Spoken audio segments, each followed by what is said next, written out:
കൊച്ചി തോപ്പുംപടി തേവരപ്പാലത്തിൽ അപകടം. Tipper lorry പാലത്തിന്റെ കൈവരിയിൽ ഇടിച്ചാണ് അപകടമുണ്ടായത്. ലോറി ഇപ്പോൾ തിരിച്ചെടുക്കുന്നതിനുള്ള പ്രവൃത്തികൾ തുടരുകയാണ്.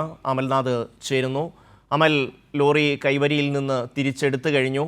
എന്തൊക്കെയാണ് വിശദാംശങ്ങൾ?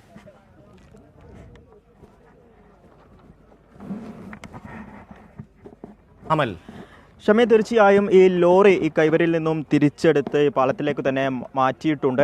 ഏകദേശം മണിക്കൂറുകൾ ഇത്തരത്തിൽ ഈ അപകട സാഹചര്യത്തിൽ തന്നെയായിരുന്നു ഈ ടിപ്പർ ലോറി ഉണ്ടായിരുന്നത്. കാരണം ഈ സമീപപ്രദേശങ്ങളൊന്നും തന്നെ ഈ ലോറി ഉയർത്തുവാനുള്ള ക്രെയിനിൻ്റെ അഭാവമായിരുന്നു ഏറ്റവും പ്രധാന പ്രശ്നമുണ്ടായത്. ആദ്യഘട്ടത്തിൽ ഈ അപകടം നടന്ന സാഹചര്യത്തിൽ തന്നെ സംഭവസ്ഥലത്തുണ്ടായിരുന്ന ഒരു ചെറിയ ക്രെയിൻ ഉപയോഗിച്ച് ഇതിനെ മുകളിലേക്ക് ഉയർത്താം എന്ന ഒരു തീരുമാനത്തിലേക്ക് എത്തിയിരുന്നു. പക്ഷേ ആ ഒരു ക്രെയിനെ ഉപയോഗിച്ച് ഒരിക്കലും ഈ ടിപ്പർ ലോറി ഉയർത്താൻ വേണ്ടി സാധിക്കില്ല എന്ന് മനസ്സിലായതോടുകൂടി മറ്റിടങ്ങളിൽ നിന്നും ക്രെയിനുകളെ കൊണ്ടുവരാനുള്ള ഒരു തീരുമാനത്തിലേക്ക് എത്തുകയായിരുന്നു. പക്ഷേ മണിക്കൂറുകളെടുത്താണ് ഈ വലിയ രണ്ട് ക്രെയിനുകൾ സംഭവസ്ഥലത്തേക്ക് എത്തിച്ചത്.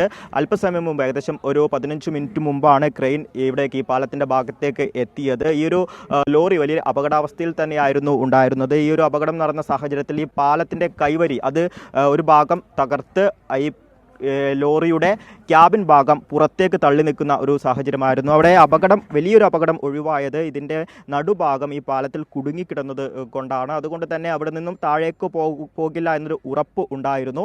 ഇത്തരത്തിൽ ഈ രണ്ട് ക്രെയിനുകളും സംഭവസ്ഥലത്തേക്ക് എത്തിക്കുകയും ഈ ടിപ്പർ ലോറിയുടെ രണ്ട് വശങ്ങളിലായി അതിൻ്റെ ചെയിനുകൾ അത് കണക്ട് ചെയ്യുകയുമായിരുന്നു. അതിനുശേഷം ഈ ലോറിയെ മുകളിലേക്ക് ഉയർത്തുവാനുള്ള ഒരു ശ്രമം നടത്തി. പക്ഷേ അതിൻ്റെ ഇടതുവശത്തുള്ള ആ ക്രെയിനിൻ്റെ ചെയിൻ അവിടെ നിന്ന് പൊട്ടിപ്പോയതോടുകൂടി വീണ്ടും ഒരു ആശങ്ക ഉണ്ടായിരുന്നു. പക്ഷേ ഉടൻ തന്നെ മറ്റൊരു ചെയിൻ ഉപയോഗിച്ചുകൊണ്ട് ഈ ലോറിയെ കണക്ട് ചെയ്തു. അതിനുശേഷം ഉയർത്തുവാനുള്ള ശ്രമം വീണ്ടും തുടരുകയായിരുന്നു. അത് വലിയ വിജയത്തിലേക്ക് തന്നെ എത്തുകയും ചെയ്തു. ഈ ഒരു ക്രെയിനെ അവിടെ നിന്നും ഉയർത്തി ലോറിയെ ഉയർത്തി നടപ്പാതയിലേക്ക് മാറ്റി. പിന്നീട് അതിനെ കുറച്ചുകൂടി നിലവിലിപ്പോൾ പാലത്തിൻ്റെ ആ റോഡ് ഭാഗത്തേക്ക് നിലവിലിപ്പോൾ മാറ്റിയിട്ടുണ്ട്. ഇപ്പോൾ ഗതാഗതം ഏകദേശം പൂർണ്ണമായും നിയന്ത്രിച്ച് നിർത്തിയിരിക്കുന്നു എന്ന് തന്നെ പറയേണ്ടിയിരിക്കുന്നു.